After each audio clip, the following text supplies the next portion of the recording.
You'll worry on a 0 morning next January when Wilbur's dead and nobody comes down here with a nice pail of warm slops to pour into the trough. Wilbur's leftover food is your chief supply, Templeton, and you know it. Wilbur's food is your food, and therefore Wilbur's destiny is your destiny. They're closely linked.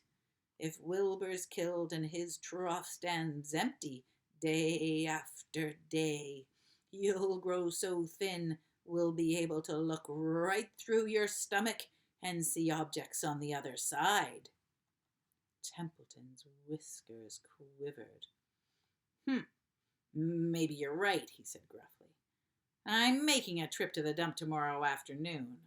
I'll bring back a magazine clipping, if I can find one. Thank you, said Charlotte. The meeting is now adjourned. I have a busy evening ahead of me. I've got to tear my web apart and write terrific. Wilbur blushed. But Charlotte, I'm really not terrific. I'm just about average for a pig.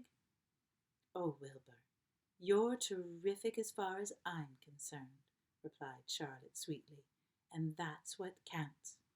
You're my best friend, and I think you're not only terrific, but sensational. Now stop arguing and go get some sleep. And that's the end of chapter 12.